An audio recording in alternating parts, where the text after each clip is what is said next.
जय हिंद दोस्तों, स्वागत है आपका एसके कॉन्सेप्ट एजुकेशन पे। आइए आज से हम लोग शुरू करना है पल्लव वंश। क्या पल्लव वंश आज से हम लोग को शुरू करना है। इसके पहले का जो है वीडियो हम लोग पाल वंश, क्या पाल वंश को हम लोग समाप्त कर चुके हैं। पाल वंश को पूरी ठीक ढंग से हम लोग एक एक राजा करके सारे राजाओं को हम लोग पढ़ लिए हैं। अगर पाल वंश का वीडियो नहीं देखे हैं तो जा करके प्लेलिस्ट बना हुआ है हिस्ट्री का, उसमें चेक कीजिए और पाल वंश का सारा वीडियो पढ़ जाइए। और उम्मीद करते हैं पाल वंश से एक भी क्वेश्चन नहीं छूटेगा। और अब हम लोग शुरू करते हैं आज पल्लव वंश। क्या पल्लव वंश शुरू करते हैं। और पल्लव वंश को भी हम लोग ठीक उसी तरह से जिस तरह से हम लोग पाल वंश को एकदम एक एक राजा करके खत्म किए, एकदम ठीक ढंग से आप लोग बोलते हैं कि पाल वंश से बीपीएससी पीटी तक का क्वेश्चन नहीं छूटेगा, ये पूर्ण विश्वास है हमको। आइए आज हम लोग पल्लव वंश पढ़ते हैं। अब पल्लव वंश जो है, पल्लव का उत्पत्ति कहाँ से हुआ। क्या सबसे पहले हम लोग पढ़ते हैं पल्लव वंश। तो पल्लव की उत्पत्ति कहाँ से हुआ। तो पल्लव की उत्पत्ति टोंडियर जो शब्द है, टोंडियर फारसी भाषा का शब्द है। किसका? फारसी भाषा का शब्द है टोंडियर, यानी इसको तमिल भी कहिए। और टोंडियर शब्द से ही पल्लव का क्या पल्लव शब्द की उत्पत्ति हुआ। अब पल्लव क्या टोंडियर को ही, किसको? टोंडियर को ही संस्कृत भाषा में, क्या संस्कृत भाषा में पल्लव कहा जाता है। किसको? टोंडियर शब्द को ही संस्कृत भाषा में पल्लव कहा जाता है। क्या टोंडियर शब्द को ही संस्कृत भाषा में हम लोग पल्लव कहते हैं। और पल्लव की उत्पत्ति टोंडियर शब्द से हुआ है। तो आज हम लोग को पल्लव वंश पढ़ना है। तो पल्लव वंश जो था वो दक्षिण का, क्या दक्षिण भारत का एक प्रसिद्ध राजवंश था। एक प्रसिद्ध राजवंश था। इसके राजाओं जो है एक प्रसिद्ध काम किए। और ये दक्षिण का सबसे महानतम इसको कहा जाता है। पल्लव वंश जो है वो दक्षिण भारत में राज करता था। कहाँ? दक्षिण भारत में पल्लव वंश राज करता था। और ये क्या था, ये कौन था? तो ये कुषाणों का संबंध था। जो पल्लव वंश जो था वो कुषाणों को, किसके? कुषाणों के सामंत था। कौन? पल्लव वंश। और ये सामंत को जो है मध्यकाल में, किसका? मध्यकाल में क्या कहा जाता था? तो सूबेदार कहा जाता था। जिसको कुषाणों के काल में सामंत कहा जाता था, उसको मध्यकाल में सूबेदार कहा जाता था। क्या कहा जाता था? सूबेदार। क्वेश्चन पूछेगा कि सामंत को मध्यकाल में क्या कहा जाता था? तो सूबेदार कहा जाता था। क्या सूबेदार कहा जाता था। और जो पल्लव वंश के राजा था वो क्या था? तो कुषाणों के सामंत था, कुषाणों के सूबेदार था। क्या था? सूबेदार था। अब पल्लव वंश के राजाओं का जो समुदाय है वो कहा जाता है कि क्या था? तो वो ब्राह्मण जाति के था। क्या था? जितना जो है पल्लव राजा था वो सब ब्राह्मण जाति को कहा जाता है। मगर इसका कोई विशेष साक्ष्य नहीं मिला है कहीं से। क्या कोई विशेष साक्ष्य नहीं मिला है, इसीलिए इसको क्या इसको दर्जा नहीं मिलता है ब्राह्मण जाति का। और एनसीईआरटी में क्या दिया गया है? एनसीईआरटी में दिया गया है कि जो पल्लव वंश के राजा था वो सब क्षत्रिय था। क्या था? क्षत्रिय।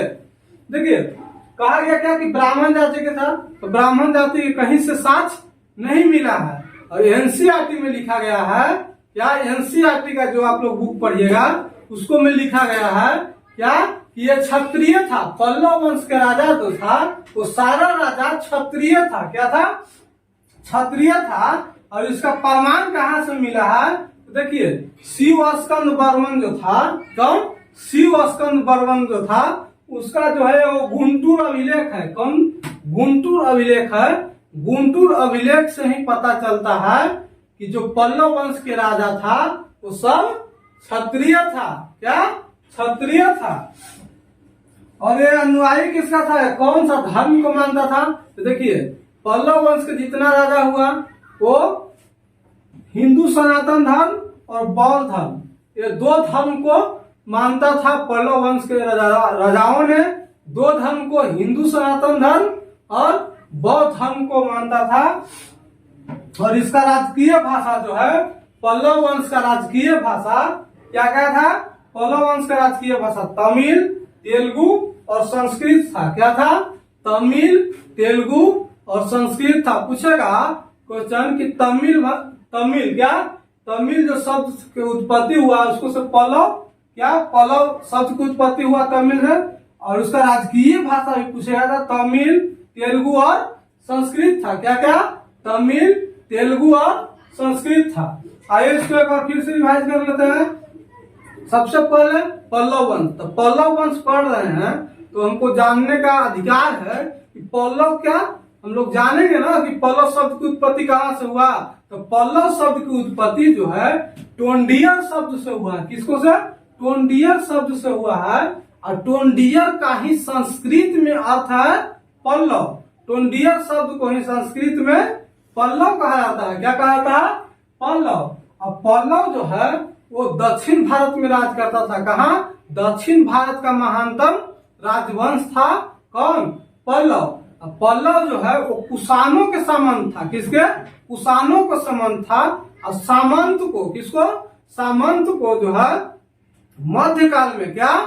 सामंत को जो है मध्यकाल में क्या कहा जाता था? क्या? सूबेदार कहा जाता था। कि क्या कहा जाता था? सूबेदार। उसके बाद आते हैं हम लोग कि उसके राजाओं को आते हैं कि राजाओं का समुदाय क्या था, कैसा था, कौन था राजा। तो राजाओं का कहीं कहीं देता है आप लोगों को कि वो ब्राह्मण जाति के थे। कौन सा जाति? ब्राह्मण जाति के थे। ब्राह्मण जाति के थे ऐसा कोई प्रमाण नहीं मिला है। और एनसीईआरटी में क्या लिखा हुआ है? एनसीईआरटी में लिखा हुआ है कि ये लोग क्षत्रिय थे। और क्षत्रिय का प्रमाण भी मिला है हम लोगों को। क्या प्रमाण भी मिला है? और वो प्रमाण कहाँ से मिला है? तो शिव स्कंद बर्मन के गुंटूर अभिलेख से। कहाँ से? गुंटूर अभिलेख से क्वेश्चन पूछ सकता है कि पल्लव वंश के राजाओं क्षत्रिय थे, इसका प्रमाण कहाँ से मिला है? तो क्या?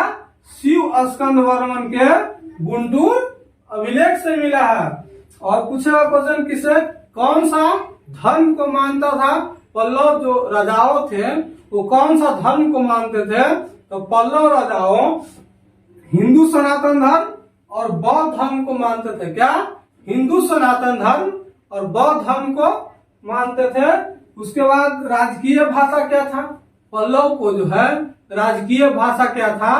तो तमिल था, तेलुगु था और संस्कृत था। ये हम लोग को क्या हो गया? पल्लव वंश पर जानकारी हो गया। उसके बाद हम लोग आते हैं अब संस्थापक पे। किसको पे? संस्थापक पे आते हैं। तो देखिए संस्थापक में भी मतभेद है। हम लोग यहाँ कैसे देखें कि ब्राह्मण जाति और क्षत्रिय जाति में मतभेद है, उसी तरह से यहाँ जो है संस्थापक में भी मतभेद है। संस्थापक कौन थे? वसुदेव थे। कौन? वसुदेव। एनसीईआरटी क्या देता है कि एनसीईआरटी संस्थापक शिव विष्णु को देता है। किसको? शिव विष्णु को देता है। हम लोग को एग्जाम में अगर आएगा कि पल्लव वंश के संस्थापक कौन थे तो उसको शिव विष्णु ही मारना है। क्या? शिव विष्णु ही मारना है। हम लोग को टिक आउट करना है। उसके बाद आते हैं कि पल्लव वंश की जानकारी कहाँ से मिलता है? क्या? पल्लव वंश हम लोग पढ़ रहे हैं तो उसके पीछे का हम लोग इतिहास पढ़ेंगे। पल्लव वंश की जानकारी कहाँ मिलता है? कहाँ से मिलता है? ऐतिहासिक जानकारियां कहाँ से मिलता है? तो देखिए गुंटूर अभिलेख। यहाँ हम लोग देखे थे कि शिव स्कंद का गुंटूर अभिलेख, वही गुंटूर अभिलेख से पल्लव वंश के बारे में जानकारी मिलता है। और एक था बेलूर अभिलेख। क्या? बेलूर अभिलेख जो शिव विष्णु का था। इसका शिव विष्णु का था, उससे हम लोग को पल्लव वंश की जानकारी मिलता है। और एक है अभिलेख तालकुंड अभिलेख। कौन?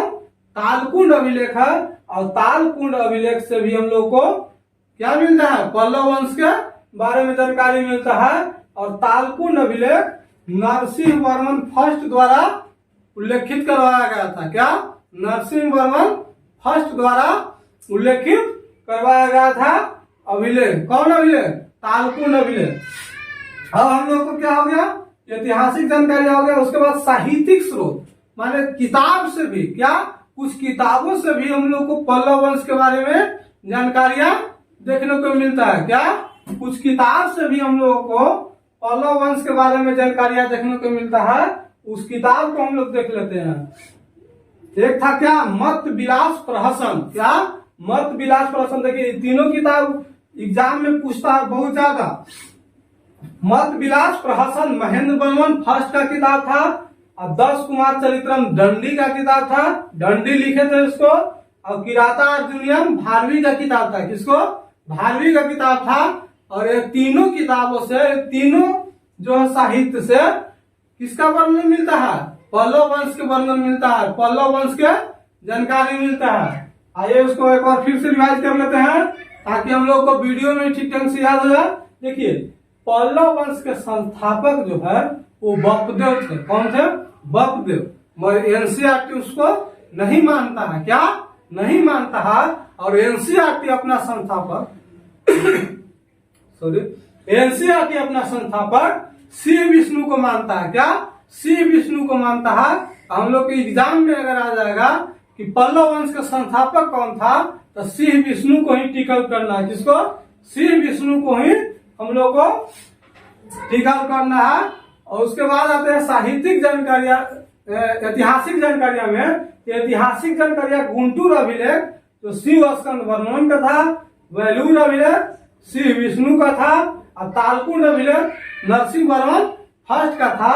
ये तीनों जो है अभिलेख से ऐतिहासिक जानकारियां मिलता है पल्लव वंश का। किसका, पल्लव वंश का ऐतिहासिक जानकारियां मिलता है हम लोग को ये तीनों अभिलेख से। अब कुछ साहित्यिक स्रोत को देख लेते हैं। जो किताब था उस किताब से, उस ग्रंथ से हम लोग को पता चलता है पल्लव वंश के बारे में जानकारियां मिलता है। तो किताब कौन कौन था, मत विलास प्रहसन महेंद्र बर्मन फर्स्ट का किताब था, 10 कुमार चरित्रम दांडी का किताब था। किसका, दांडी का था। और किराता अर्जुनियम भारवी महादेव का किताब था। ये सारे किताबों से, तीनों किताबों से हम लोग को साहित्यिक स्रोत की जानकारियां जो है पल्लव वंश के मिलता है। पल्लव वंश के बारे में हम लोग को जानने को मिलता है इस पुस्तक से। और सारा पुस्तक है हमारे तीनों मेन था। ये तीनों पुस्तक के लेखक भी एग्जाम में पूछता है, लेखक को भी याद रखना है। मत विलास प्रहसन महेंद्र बर्मन फर्स्ट, 10 कुमार चरित्रम दांडी और किराता अर्जुनियम भारवी। ये तीनों किताब को लेखक को भी एग्जाम में पूछता है, तो लेखक को भी हम लोग को ध्यान में रखना है। और इसका अगला वीडियो हम लोग संस्थापक पर सी विष्णु को पढ़ेंगे। क्या, सी विष्णु को पढ़ेंगे। उम्मीद करते हैं वीडियो पसंद आ रहा होगा। अगर वीडियो पसंद आ रहा है तो वीडियो को लाइक, शेयर और चैनल को सब्सक्राइब जरूर कर लें। अपना परिवार को बढ़ाने में सपोर्ट करें और वीडियो को जितना हो सके ज्यादा से ज्यादा शेयर करें। धन्यवाद।